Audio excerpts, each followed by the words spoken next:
الحمد للہ وحدہ والصلاة والسلام علی من لا نبی بعد اما بعد فاعوذ باللہ من الشیطان الرجیم بسم اللہ الرحمن الرحیم ان اللہ وملائکتہ یصلون علی النبی یا ایہا الذین آمنوا صلوا علیہ وسلموا تسلیما اللہم صل علی سیدنا و مولانا محمد وعلی آلہ واصحابہ وبارک وسلم وصلی علیہ۔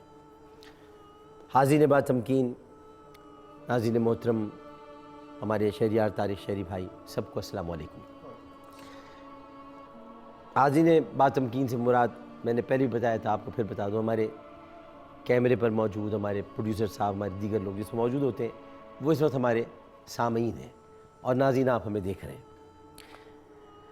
گزشتہ گفتگو ہم نے یہاں پر اختتام پذیر کی تھی کہ چونکہ ہمارا سلسلہ ہے حق کی فتح کربلا، اور اس میں ہم دروس کربلا پر گفتگو کرتے ہیں۔ دروس کربلا، دروس اصل میں درس کی جمع ہے، درس ایک ہوتا ہے، دروس کئی ہو سکتے ہیں۔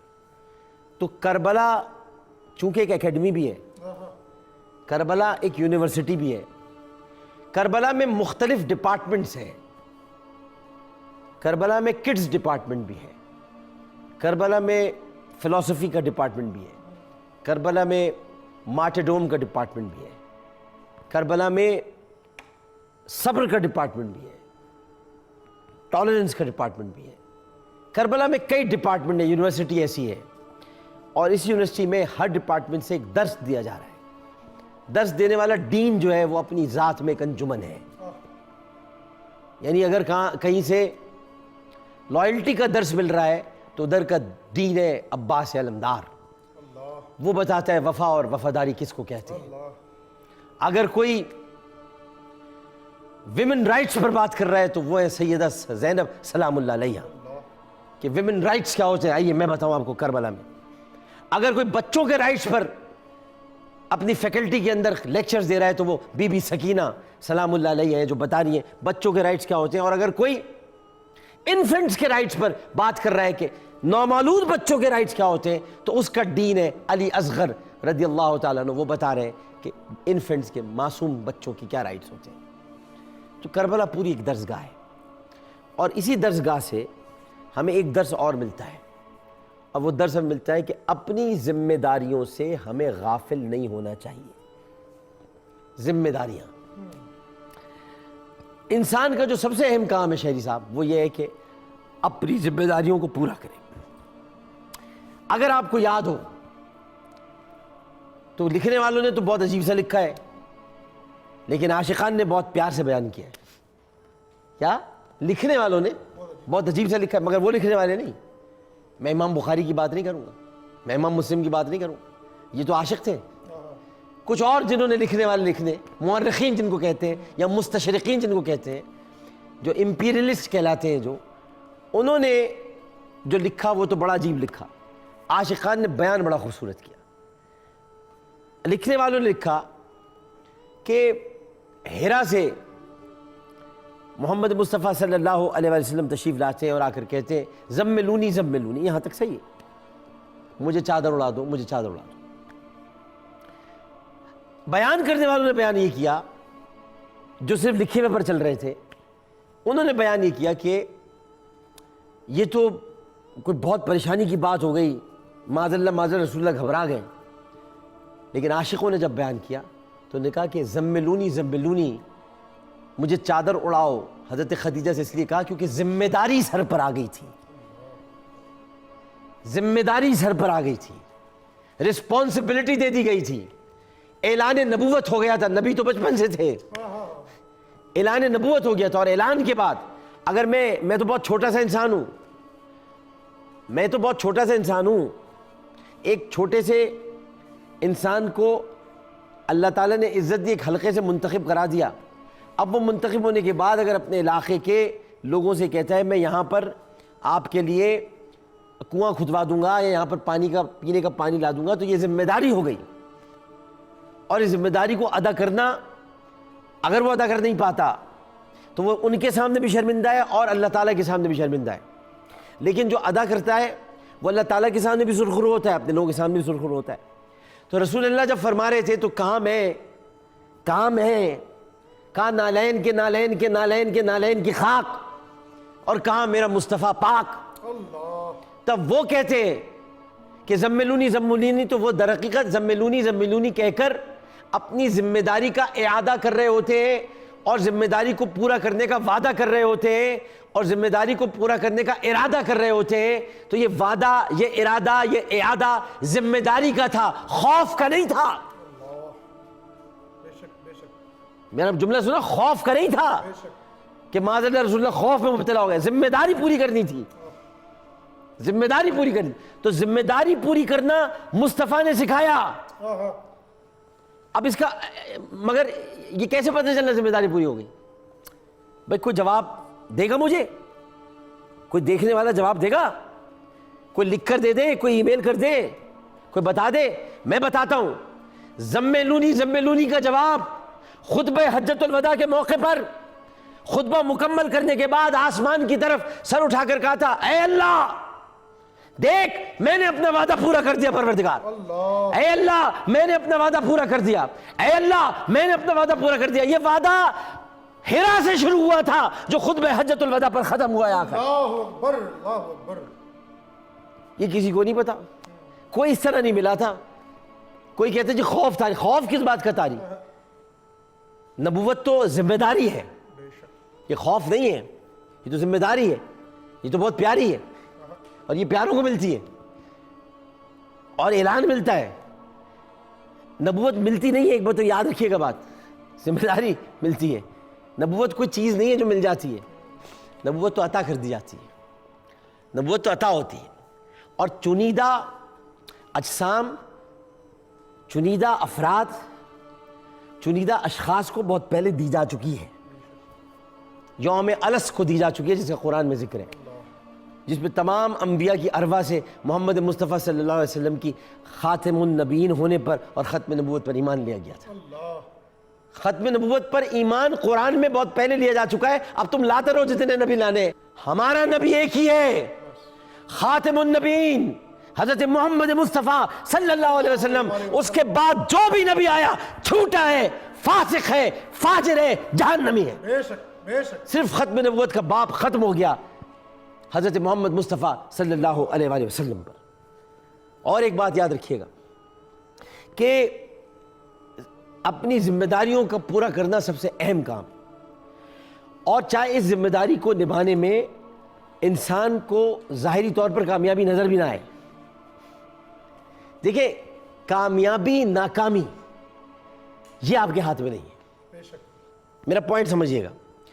آپ کا کام ہے اپنی ذمہ داری کو پورا کرنے کی کوشش کرنا۔ میں اپنی مثال دیتا ہوں، آپ کو دینی پڑتی ہے کیونکہ میں خود ایک منصب پر فائز ہوں، ایک علاقے کا منتخب رکن اسمبلی ہوں۔ 5 لاکھ رجسٹرڈ ووٹرز میں سے قریباً 60,000 ووٹرز نے مجھے منتخب کیا ہے۔ ان 60,000 ووٹرز نے مجھے اس لیے منتخب کیا کہ میں ان کے کوارٹرز کی لیز کراؤں، ان کو پانی پہنچاؤں، ان کے علاقے میں ترقیاتی کام کرواؤں۔ اگر میں ان کاموں سے پہلو تہی برتتا ہوں تو پھر میں اپنی ذمہ داریوں سے بھاگ رہا ہوں، لیکن اگر میں ایک ذمہ داریاں پوری کرنے کی کوشش کرتا ہوں، پوری ہوئی نہیں ہوئی چھوڑ دیجیے اس بات کو، لیکن اگر میں پوری کرنے کی بھی کوشش نہیں کرتا ہوں تو پھر میں خائن ہوں، میں امانت دار نہیں ہوں، میں خائن ہوں، میں خیانت کرنے والا ہوں۔ لیکن اگر میں کوشش کرتا ہوں، کوشش یہ کہ ہر فورم پر، ہر موقع پر، ہر لمحے پر میں بار بار ان باتوں کا ذکر کر رہا ہوں، اس کا مطلب میں کوشش کر رہا ہوں، اس کا مطلب میں کوشش کر رہا ہوں۔ اور اگر میں ان میں سے کسی بات کا ذکر نہیں کر رہا تو میں کوشش نہیں کر رہا۔ تو ذمہ داری کا پورا ہونا آپ کا کام نہیں ہے، ذمہ داری پوری کرنے کی کوشش کرنا آپ کا کام ہے۔ اللہ بالکل ایسے۔ بھائی کربلا میں کیا تھا؟ کربلا میں یہ تھا کہ ذمہ داری یہ تھی کہ اشقیاء کے لشکر کو بتا دیا جائے کہ میں حسین ہوں، میں فاطمہ کا بیٹا ہوں سلام اللہ علیہ، میں علی کا بیٹا ہوں رضی اللہ تعالیٰ عنہ، میں محمد مصطفیٰ کا نواسہ ہوں صلی اللہ علیہ وسلم، میں حسن کا بھائی ہوں رضی اللہ تعالیٰ عنہ، یہ میرا گھرانہ ہے۔ ذمہ داری یہ تھی کہ اشقیاء کو یہ بتا دیا جائے کہ تم جس سے جنگ کرنے پر آمادہ ہو، تم در حقیقت نور کے ٹکڑے کرنا چاہتے ہو، اور یاد رکھو ٹکڑے خاکی کے ہوتے ہیں، نور کے نہیں ہوتے۔ بھائی واہ واہ واہ ٹکڑے خاکی کے ہوتے، نور کے نہیں ہوتے. نور پر تو تلوار مارو گے اور نور بکھر جائے گا. بھائی واہ واہ نور پر تو تلوار مارو گے اور نور بکھر جائے گا. سمجھانا یہ مطلوب تھا.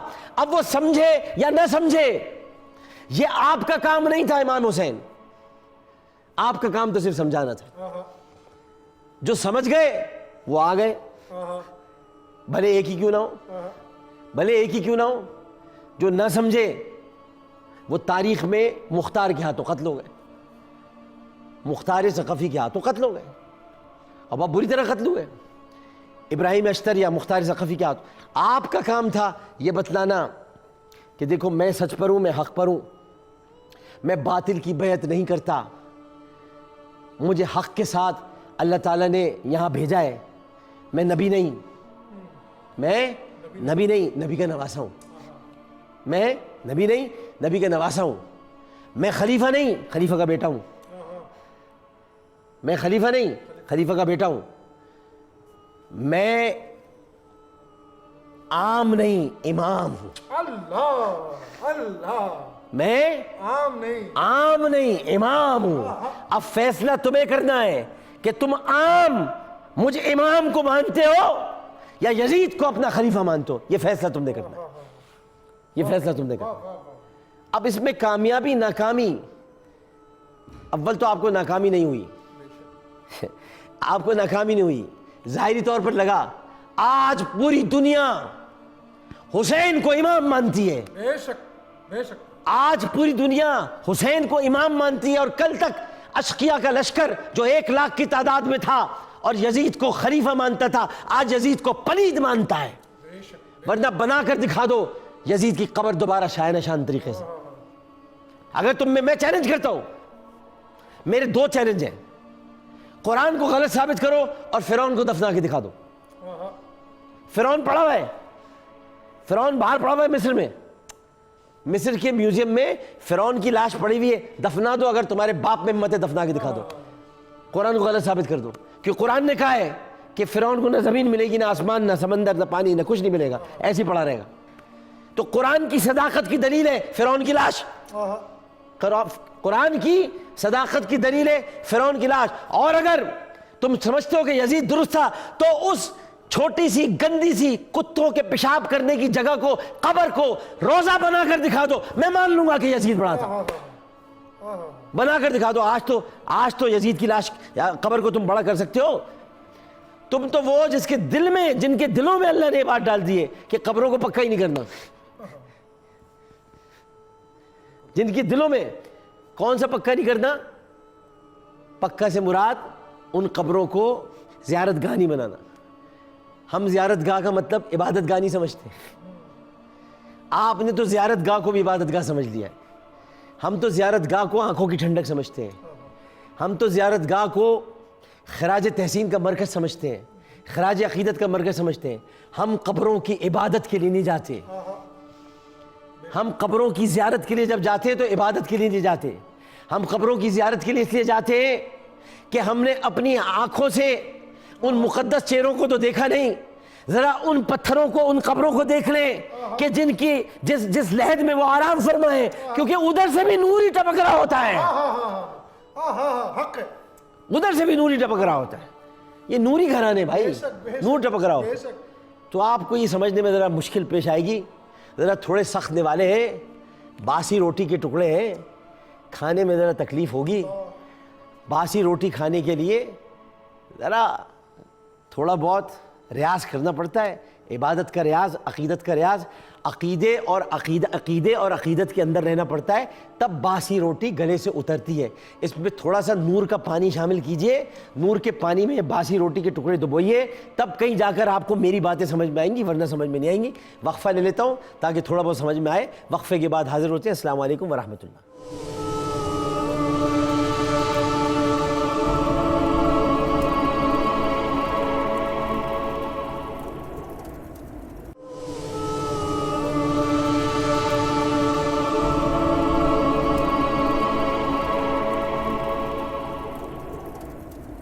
السلام علیکم ورحمۃ اللہ. ایک مرتبہ پھر حاضر خدمت ہے. تو میں عرض کر رہا تھا کہ ذمہ داری کو پورا کرنا در حقیقت آپ کا مشن ہونا چاہیے اور آپ کا مقصد ہونا چاہیے. اب ذمہ داری پوری ہو یا نہ ہو یہ اللہ سبحانہ و تعالیٰ کی مشیت اور قدرت کا ایک راز ہے. اس راز کے کھوج میں مت پڑیے کہ قربانی پوری ہوئی یا نہیں ہوئی. ابھی مجھ سے شہریار طارق وقفے میں کہہ رہے تھے شہری بھائی کہ کوئی لکھ کر دے دے نا پھر کہ امام حسین جنگ ہار گئے تھے. اگر کسی میں ہمت ہے تو لکھ کر دے دے, کسی میں بھی ہمت ہے لکھ کر دے دے کہ امام حسین جنگ ہار گئے تھے. میں اس تحریر کا انتظار کروں گا کوئی لکھ کر دے. آپ نہیں لکھ سکتے کیونکہ یہ پھر مشیت کا وہ راز ہے جس میں آپ گھسنے کی کوشش کر رہے ہیں. جنگیں فتح کرنے کے لیے ضروری نہیں ہے کہ کسی مقام کو یا کسی پوری قوم کو کانکر کیا جائے. جنگیں اپنے نظریے اور فلسفے کے کانکر کرنے کا نام بھی ہے. یعنی اپنے فلسفے اور اپنے نظریے سے اگر آپ کسی قوم کو کانکر کر لیں یہ جنگ بھی آپ جیت گئے. امام حسین نے اپنے نظریے, اپنے عقیدے اور اپنے فلسفے, جو فلسفہ شہادت تھا, اس فلسفہ شہادت سے پوری یزیدیت کو کانکر کر لیا تھا, فتح کر لیا تھا. آج بھی پوری یزیدیت شرمندہ ہے, لیکن اب یہ شرمندگی کسی کام نہیں آئے گی. کچھ شرمندگیاں ایسی ہوتی ہیں جو کام آ جاتی ہیں, جیسے کہ حضرت اکرمہ, میرے ماں باپ ان پر قربان. حضرت اکرمہ ابو جہل کے صاحبزادے تھے. ابو جہل ایک ناہنجار, ایک نابکار, ایک رذیل, لیکن جس کسی نے بھی کبھی حضرت اکرمہ کو ابو جہل کا بیٹا ہونے کا طعنہ دیا, رسول اللہ نے آ کر کہا تم نے ہمارا دل دکھایا ہے. کیونکہ اکرمہ ہمارا ہے, اب اکرمہ اب ہمارا ہے. تو جو کوئی بھی اکرمہ کو ابو جہل کا بیٹا ہونے کا طعنہ دے گا وہ محمد مصطفیٰ سے دشمنی کرے گا صلی اللہ علیہ وسلم. یہ آپ نے ارشاد فرمایا. تو کچھ شرمندگیاں ایسی ہوتی ہیں کہ حضرت اکرمہ جب رسول اللہ کے قدموں میں آ گرے تھے اور پھر جنگ موتا میں وہ شہید بھی ہو گئے, ان کو شہادت کا درجہ بھی ملا. تو ایسے بھی صحابی ہوتے ہیں. تو اب یہ شرمندگیاں کام نہیں آنی یزیدیوں, اب نہیں آنی, کیونکہ تم آج بھی اپنی اکڑ پہ اکڑے ہوئے ہو. تم آج بھی یہ کہتے ہو یہ دو شہزادوں کی لڑائی تھی. ارے دنیا میں بادشاہ بہت گزرے ہیں, شہزادے صرف دو ہی تھے, حسن اور حسین, بس. باقی کوئی شہزادہ نہیں ہے, باقی کوئی شہزادہ نہیں ہے. جو یزید کو شہزادہ کہتا ہے وہ در حقیقت کوئی اور زیادہ ہے. جو کہتا ہے یزید کو شہزادہ وہ کوئی اور زیادہ ہے. کون سا زیادہ ہے آپ خود فیصلہ کر لیں. یزید شہزادہ نہیں ہے, شہزادے صرف دو ہیں. بادشاہ کئی گزرے, جملے میں لکھ لیں جملہ, بادشاہ اس دنیا میں کئی گزرے, شہزادے صرف دو تھے. ایک کا نام حسن تھا, دوسرے کا نام حسین تھا, بس, اور کوئی شہزادہ نہیں. تو تم آج بھی اکھڑے ہو, تم آج بھی سمجھتے ہو کہ امام علی مقام خلافت کے حصول کے لیے جنگ کرنے کے لیے گئے تھے.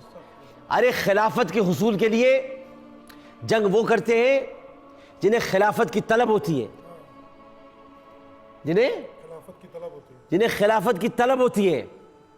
خلافت خود جن کی طلبگار ہو, خلافت خود جن کی طلبگار ہو وہ خلافت کے لیے جنگ نہیں لڑتے. وہ چاہتے تو اپنے چچاؤں سے لکھوا لیتے. کون سے چچا؟ اب حضرت عمر, حضرت عثمان, یہ دونوں چچاؤں سے لکھوا لیتے کہ علی کے بعد اگر خلیفہ ہوں گے تو حسن اور حسین ہوں گے. اتنا چاہتے تھے, وہ لکھ کر بھی دیتے تھے, کیونکہ رسول اللہ کے کاندھوں پہ جو سوار ہو جائیں, ایک دائیں کاندھے پہ ایک بائیں کاندھے پر جو سوار ہوں, جو نماز کی حالت میں بھی سوار ہوں, جنہیں رسول اللہ اپنے کاندھوں پہ سوار کر کے ٹہلاتے ہوں, اور صحابہ یہ منظر دیکھتے ہوں, کیا سمجھتے ہو صحابہ لکھ کر نہیں دیتے؟ کیا نومینیٹ کر کے نہیں جاتے؟ ہاں, والد کو نہیں کیا تھا نومینیٹ, کیونکہ والد تو دوستوں میں سے بھی تھے, والد تو ان کے دوست بھی تھے, اور والد کو تو ایک خاص مخصوص وقت پر آنا تھا جب خوارج کا فتنہ ظہور پذیر ہونے والا تھا. خوارج سے کوئی اگر لڑ سکتا تھا تو علی, خارجیوں کو کوئی پہچان سکتا تھا تو علی. اس لیے علی نے فزت برب کعبہ اس لیے کہا کہ علی نے پوری کائنات کو یہ بتا دیا تھا کہ رب کعبہ کی قسم میں کامیاب ہو گیا. میں یہ بتانے میں کامیاب ہو گیا کہ کسی داڑھی والے کو, کسی نماز پڑھنے والے کو, کسی ٹخنوں سے اوپر شلوار رکھنے والے کو, کسی تسبیح پڑھنے والے کو مسلمان مت سمجھنا, یہ خارجی بھی ہو سکتا ہے. فزت برب کعبہ, دیکھو اس نے مجھے مارا ہے, میں کامیاب ہو گیا. تو یہ خوارج کا ایک فتنہ، ایک ظہور. اسی طرح یہ بھی ایک ذمہ داری تھی جس کو پورا کرنا تھا. اور انسان کی سب سے بڑی کامیابی اپنی ذمہ داری کو پورا کرنا ہے. پھر عرض کروں گا جملہ، چاہے اس کا نتیجہ کچھ بھی نکلے، اس کا نتیجہ کچھ بھی ہو، فتح ہو، شکست ہو، کچھ بھی ہو. حضرت امام حسین رضی اللہ تعالی عنہ، اب آپ جملہ غور سے سنیے گا. حضرت امام حسین رضی اللہ تعالی عنہ نے اپنے کربلا کے سفر کے بارے میں 9 محرم الحرام شب عاشور جو خطبہ دیا تھا اپنے ساتھیوں کو، اپنے اصحاب کو، اس میں فرمایا تھا جو اللہ چاہے گا بہتر ہوگا. اب جملہ سنیے گا، جو اللہ چاہے گا بہتر ہوگا، چاہے میں قتل ہو جاؤں یا مجھے قتل ہوئے بغیر کامیابی مل جائے. تو لوگوں نے ان سے پوچھا کہ قتل ہوئے بغیر کامیابی کیا ہوگی اور قتل ہو جائے تو کامیابی کیا ہوگی؟ انہوں نے کہا کہ قتل ہوئے بغیر اگر کامیاب ہو گیا تو لوگ مجھے زندگی میں پہچان لیں گے، قتل ہو کر کامیاب ہو گیا تو زندگی بھر مجھے کو پہچانیں گے. قتل ہو کر کامیاب ہو گیا تو زندگی بھر مجھے کو پہچانیں گے، اور قتل ہوئے بغیر کامیاب ہو گیا تو شاید مجھ کو پہچان لیں. تو آپ قتل ہو کر کامیاب ہوئے، آج زندگی بھر آپ ہی کو پہچانا جاتا ہے. آج فخر سے مائیں بچوں کا نام حسین رکھتی ہیں. میری ماں نے میرا نام فخر سے حسین رکھا کیونکہ میرے باپ کے نام میں حسین تھا، میرے دادا کے نام میں حسین تھا. ہم جدی پشتی حسینی ہیں، ہم جدی پشتی حسینی ہیں.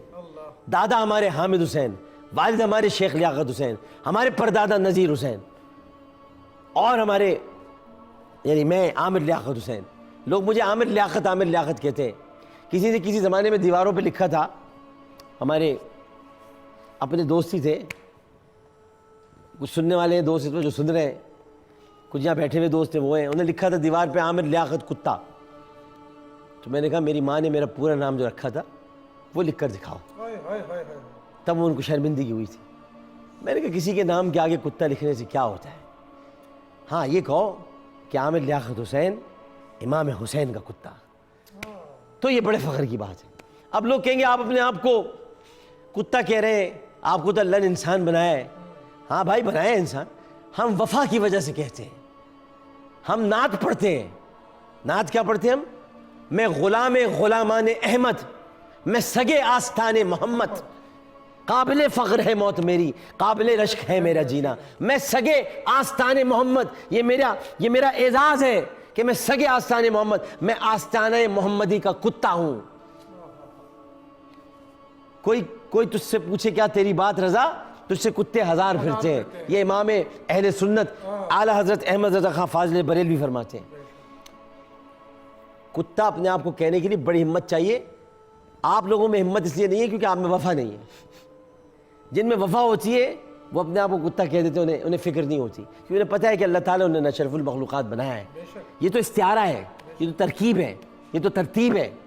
استعارات پر نہیں جاتے، عاجزی ہے، انکساری ہے. استعارات پر نہیں جاتے، کمالات پر جاتے ہیں کہ آپ کمالات کیا کر رہے ہیں.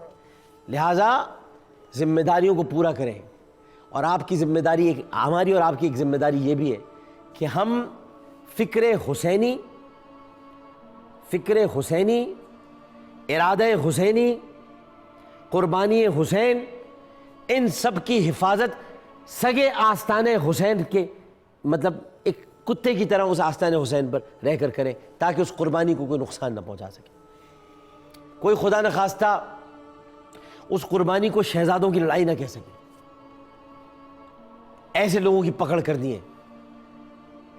امام حسین یزید سے جنگ کرنے کے لیے نہیں گئے، یزید اس قابل نہیں تھا کہ اس سے جنگ کی جائے.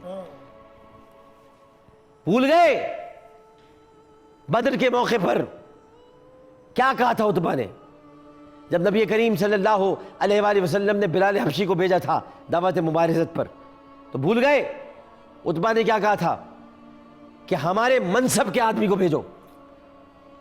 تو عتبہ نے در حقیقت سبق دیا تھا کہ لڑائی منصب والوں سے ہوتی ہے، لڑائی منصب والوں سے ہوتی ہے. اور اس کے بعد رسول اللہ نے یہ نہیں کیا کہ آپ نے ارشاد فرمایا جاؤ منصب یہاں پر کوئی چیز نہیں ہے, بلال ہی تم سے مقابلہ کرے گا. آپ نے آواز لگائی علی علی حمزہ آئیے باہر نکلیے اور منصب سے جواب دیجئے. ادھر عتبہ, ادھر حمزہ, ادھر شیبہ, ادھر علی. واہ واہ واہ. کون بچا؟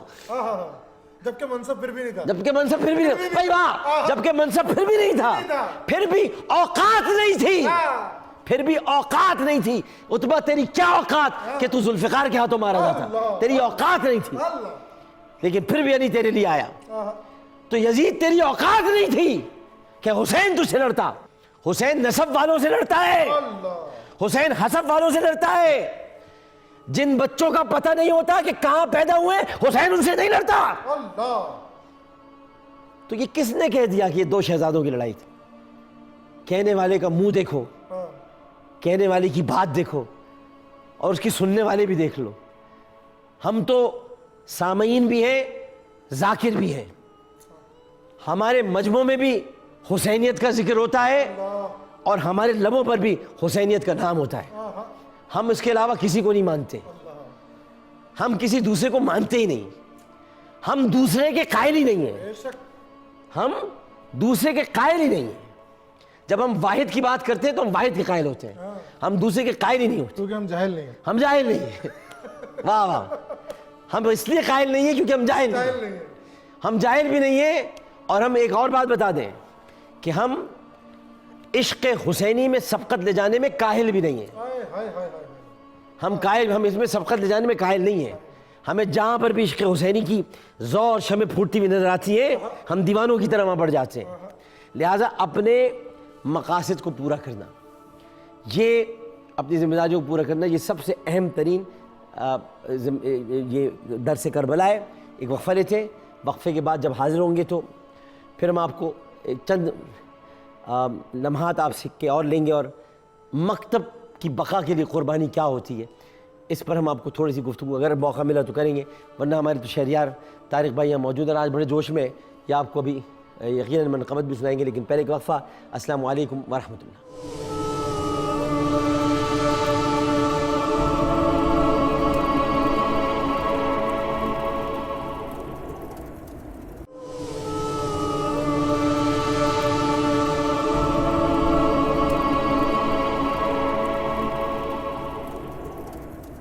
السلام علیکم ورحمۃ اللہ. ایک مرتبہ پھر حاضر خدمت ہے.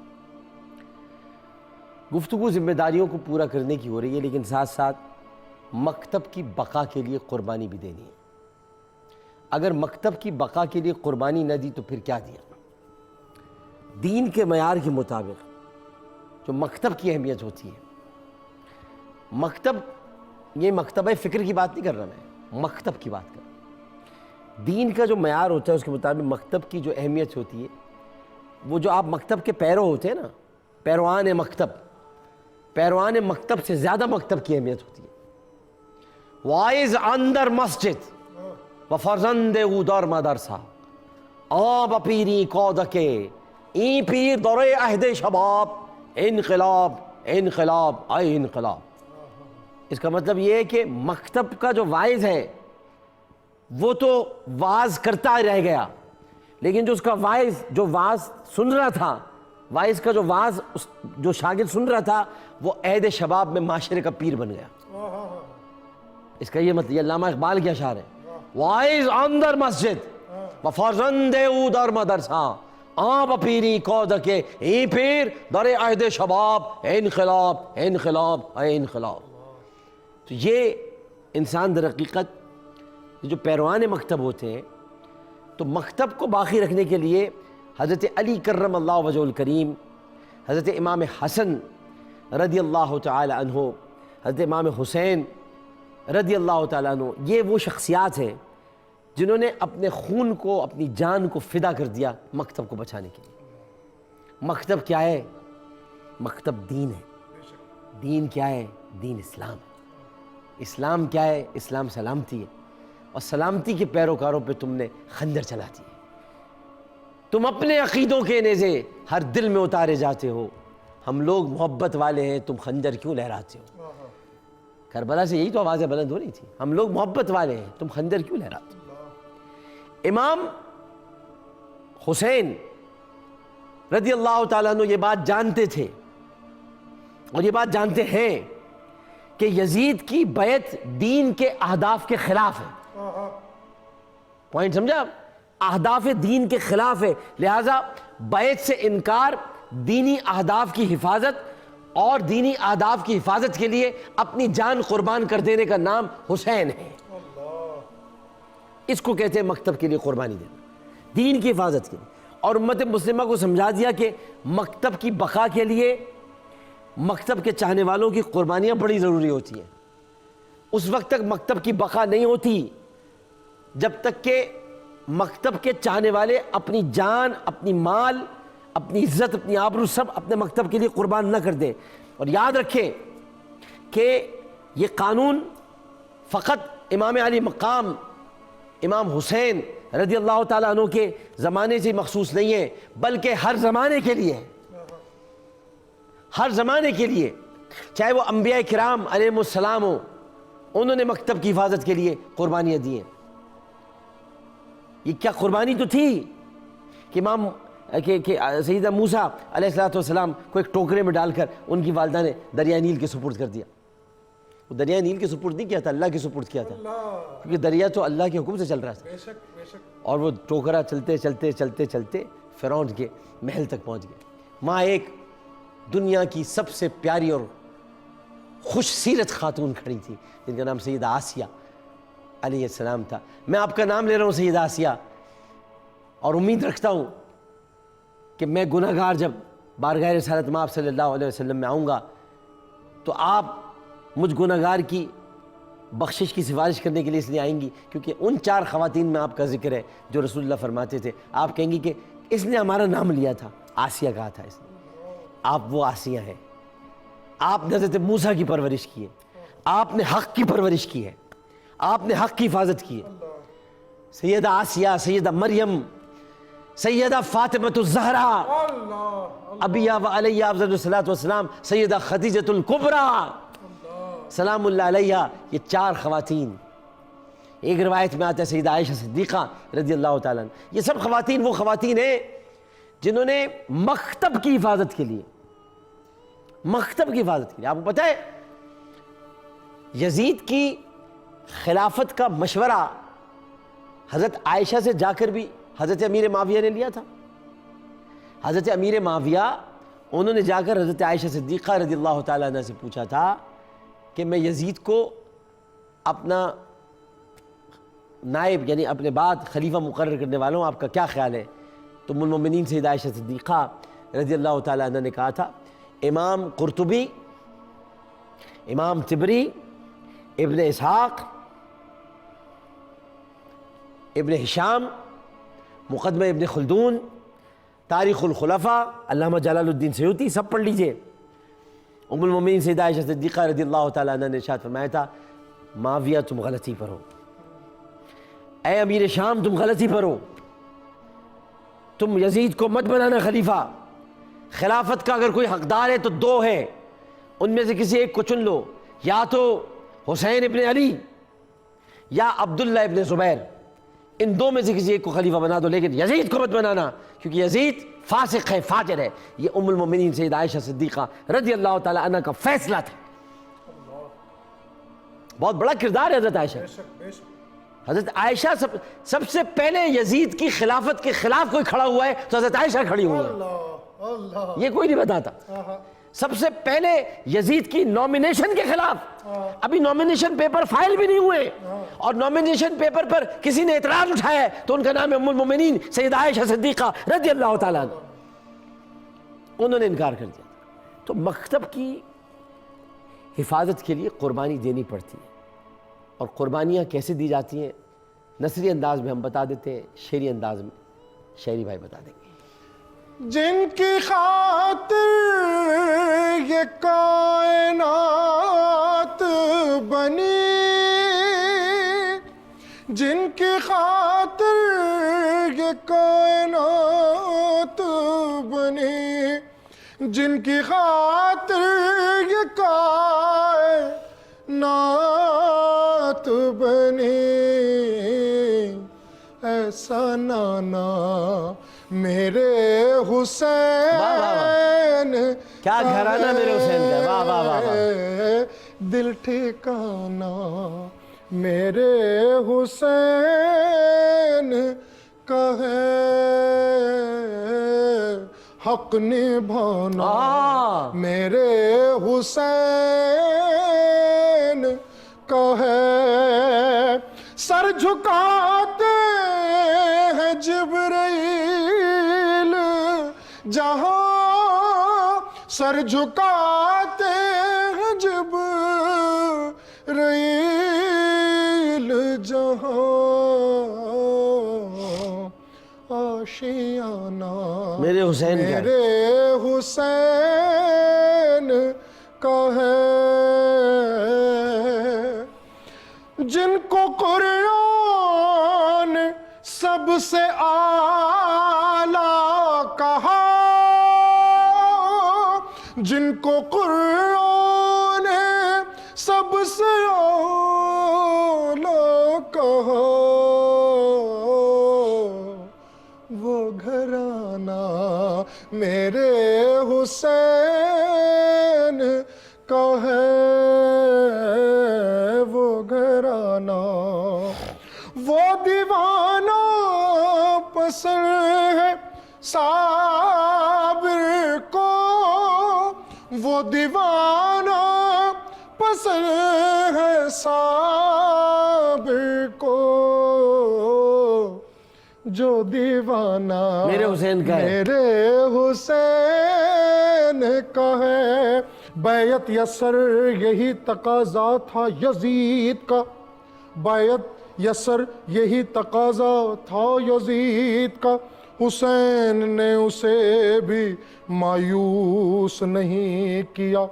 بیعت نہ کی حسین نے سر اپنا دے دیا، اس در سے تو یزید بھی خالی نہیں گیا، حق نبھانا میرے حسین، حسین،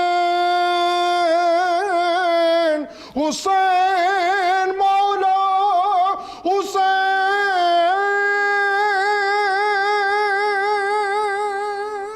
سبحان اللہ سبحان اللہ۔ بس یہ جملہ ضرور عرض کرنا چاہوں گا، جہاں یہ نومینیشن کا ذکر ہوا، میں ایک بات ضرور کہنا چاہوں گا، تاریخ میں غلطیاں بھی ہوئی ہیں اور غلط فیصلے بھی ہوئے، لیکن حضرت امیر معاویہ کا اگر خط پڑھا جائے تو اس خط میں واضح طور پر لکھا تھا کہ امام حسین اگر بیعت نہ کریں تو انہیں کچھ نہ کہا جائے۔ یزید، تو نے اپنے باپ کی بات بھی نہیں مانی، تو اپنے باپ کا بھی نہیں ہوا، تو امت کا تو کیا ہوتا، تو اپنے باپ کا بھی نہیں ہوا۔ صاف طور پر اس خط میں لکھا تھا۔